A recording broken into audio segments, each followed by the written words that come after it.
7월 24일 역대하 11장 1절에서 13장 22절, 11장 스마야의 예언. 르호보암이 예루살렘에 이르러 유다와 베냐민 가운데 동원령을 내려서 정병 18만 명을 소집하였다.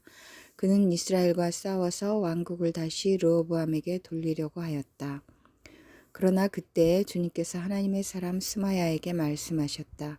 너는 솔로몬의 아들 유다의 르호보암 왕과 유다와 베냐민 지방의 온 이스라엘에게 이 말을 전하여라.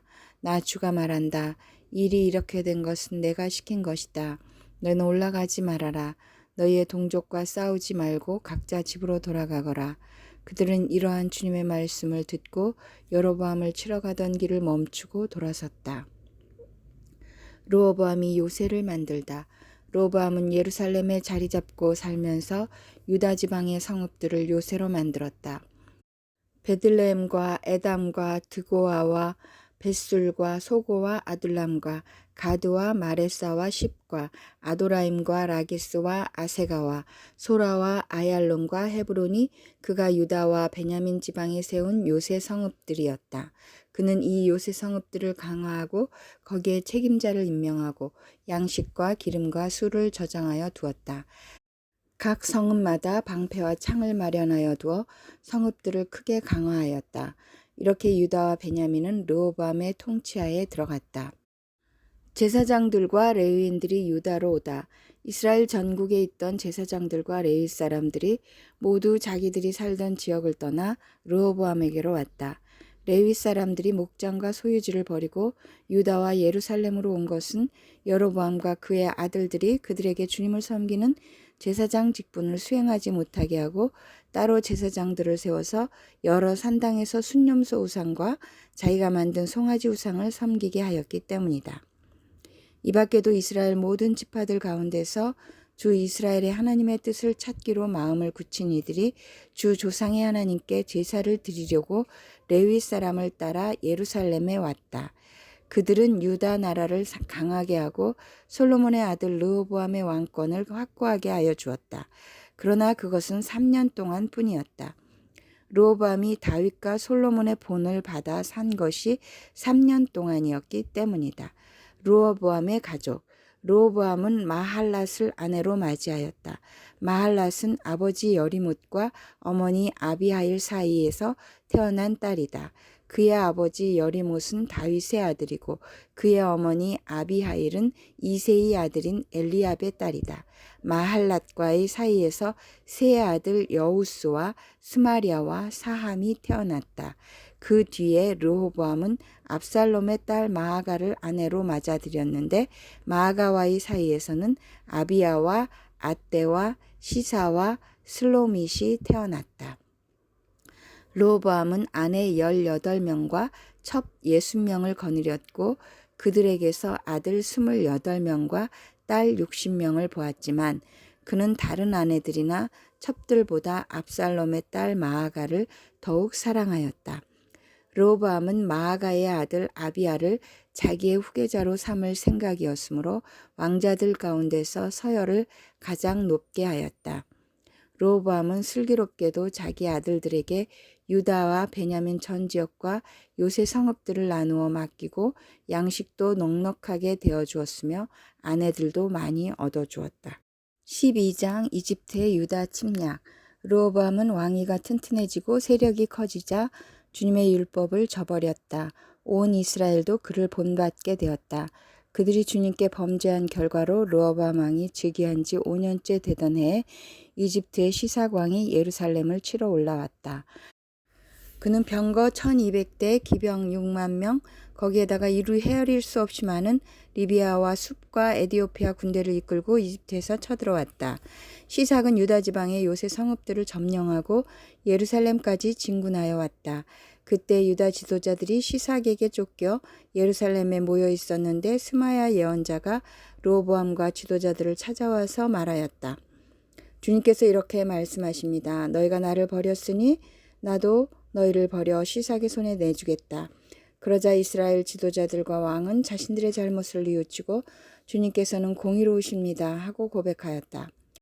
주님께서는 그들이 이렇게 잘못을 뉘우치는 것을 보시고 다시 스마야에게 말씀을 내리셨다. 이렇게 잘못을 뉘우치니 내가 그들을 멸하지는 않겠으나 그들이 구원을 받기는 해도 아주 가까스로 구원을 받게 하겠다. 내가 내 분노를 시삭을 시켜서 예루살렘에 다 쏟지는 않겠으나 그들이 시삭의 종이 되어 보아야 나를 섬기는 것과 세상 나라들을 섬기는 것이 어떻게 다른지 깨닫게 될 것이다.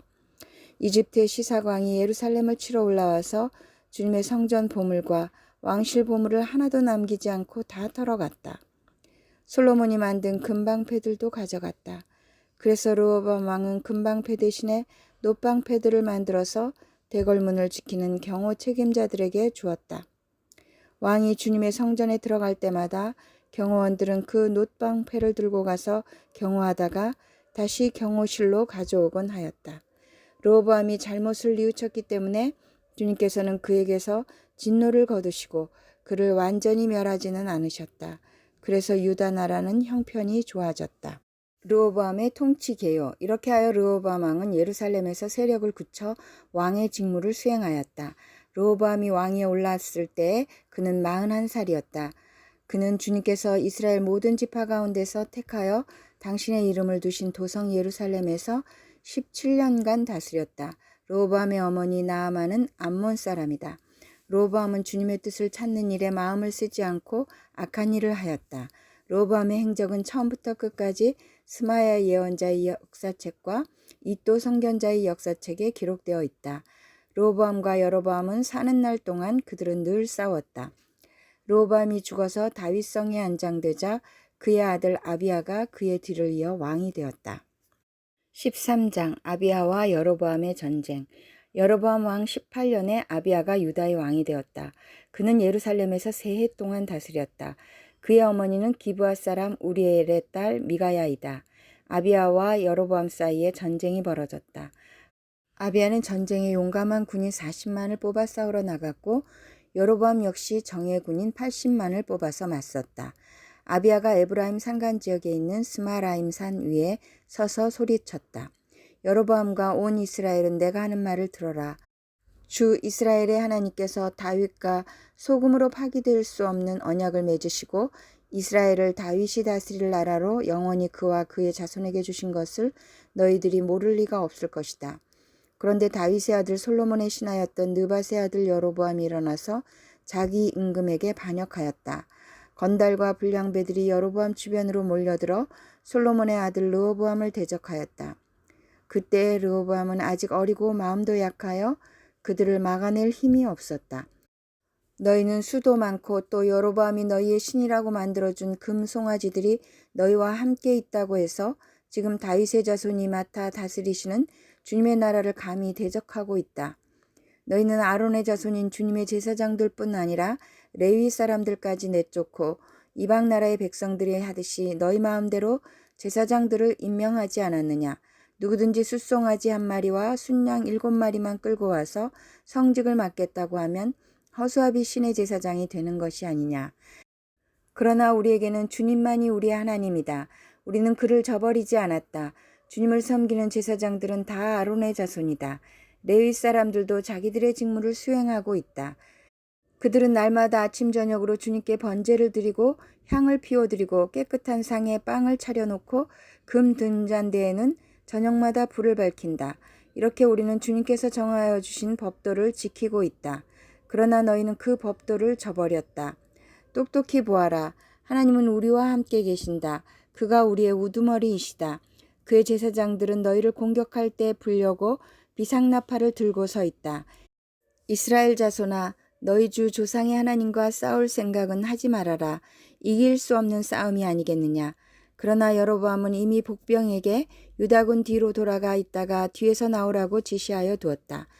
복병이 매복하는 동안 중심 공격 부대는 유다군과 정면에서 대치하고 있었다. 유다군이 둘러보니 앞뒤에서 공격을 받고 있는 것이 아닌가. 그래서 그들은 주님께 부르짖고 제사장들은 나팔을 불었다. 유다군이 함성을 지르고 하나님께서 여로보암과 온 이스라엘을 아비야와 유다군 앞에서 치시니 이스라엘군이 유다군 앞에서 도망하였다. 하나님께서 이처럼 이스라엘군을 유다군의 손에 붙이셨으므로 아비야와 그의 군대가 이스라엘 군을 크게 무찔렀다. 이스라엘에서 뽑혀온 정예병 가운데 죽어 쓰러진 병사가 50만 명이나 되었다.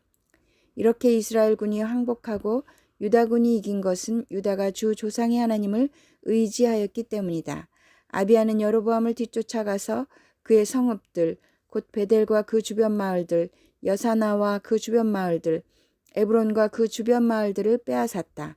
여로보암은 아비야 생전에 다시 힘을 회복하지 못하고 주님께 벌을 받아서 죽고 말았다. 그러나 아비야는 더 강해졌다. 그는 아내 14을 두었으며 아들 22과 딸 16을 낳았다. 아비야 통치 때의 다른 사건들과 그의 치적과 언행은 이도 예언자의 역사책에 기록되어 있다. 로마서 8장 26절에서 39절. 이와 같이 성령께서도 우리의 약함을 도와주십니다. 우리는 어떻게 기도해야 할지도 알지 못하지만 성령께서 친히 이루다 말할 수 없는 탄식으로 우리를 대신하여 간구하여 주십니다. 사람의 마음을 꿰뚫어 보시는 하나님께서는 성령의 생각이 어떠한지를 아십니다. 성령께서 하나님의 뜻을 따라 성도를 대신하여 간구하시기 때문입니다. 하나님을 사랑하는 사람들, 곧 하나님의 뜻대로 부르심을 받은 사람들에게는 모든 일이 서로 협력해서 선을 이룬다는 것을 우리는 압니다. 하나님께서는 미리 아신 사람들을 택하셔서 자기 아들의 형상과 같은 모습이 되도록 미리 정하셨으니 이것은 그 아들이 많은 형제 가운데서 맏아들이 되게 하시려는 것입니다. 그리하여 하나님께서는 이미 정하신 사람들을 부르시고 또한 부르신 사람들을 의롭게 하시고 의롭게 하신 사람들을 또한 영화롭게 하셨습니다. 하나님의 사랑은 어떠한 역경보다도 강하다. 그렇다면 이런 일을 두고 우리가 무엇이라고 말할 수 있겠습니까? 하나님이 우리 편이시면 누가 우리를 대적하겠습니까? 자기 아들을 아끼지 않으시고 우리 모두를 위하여 내주신 분이 어찌 그 아들과 함께 모든 것을 우리에게 선물로 거저 주지 않으시겠습니까? 하나님께서 택하신 사람들을 누가 감히 고발하겠습니까? 의롭다 하시는 분이 하나님이신데 누가 감히 그들을 정죄하겠습니까? 그리스도 예수는 죽으셨지만 오히려 살아나셔서 하나님의 오른쪽에 계시며 우리를 위하여 대신 간구하여 주십니다. 누가 우리를 그리스도의 사랑에서 끊을 수 있겠습니까? 환난입니까? 공고입니까? 박해입니까? 굶주림입니까? 헐벗음입니까? 위협입니까? 또는 칼입니까? 성경에 기록한 바 우리는 종일 주님을 위하여 죽임을 당합니다. 우리는 도살당할 양과 같이 여김을 받았습니다. 한 것과 같습니다. 그러나 우리는 이 모든 일에서 우리를 사랑하여 주신 그분을 힘입어서 이기고도 남습니다. 나는 확신합니다. 죽음도 삶도 천사들도 권세자들도 현재일도 장래일도 능력도 높음도 깊음도 그 밖에 어떤 피조물도 우리를 우리 주 예수 그리스도 안에 있는 하나님의 사랑에서 끊을 수 없습니다. 시편 82편 1절에서 8절. 82편 하나님이 재판하여 주십시오. 아삽의 시.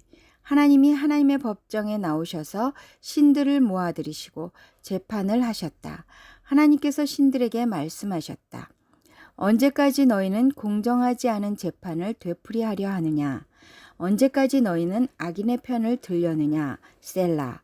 가난한 사람과 고아를 변호해주고 가련한 사람과 궁핍한 사람에게 공의를 베풀어라. 가난한 사람과 빈궁한 사람을 구해주어라. 그들을 악인의 손에서 구해주어라. 그러나 그들은 깨닫지도 못하고 분별력도 없이 어둠 속에서 헤매고만 있으니 땅의 기초가 송두리째 흔들렸다. 하나님께서 말씀하셨다. 너희는 모두 신들이고 가장 높으신 분의 아들들이지만 너희도 사람처럼 죽을 것이고 여느 군주처럼 쓰러질 것이다. 하나님 일어나셔서 이 세상을 재판하여 주십시오. 온 나라가 하나님의 것입니다. 잠언 19장 27절에서 29절. 아이들아 지식의 말씀에서 벗어나게 하는 훈계는 듣지 말아라. 악한 증인은 정의를 비웃고 악인의 입은 죄악을 통째로 삼킨다. 오만한 사람에게는 심판이 준비되어 있고 미련한 사람의 등에는 매가 준비되어 있다.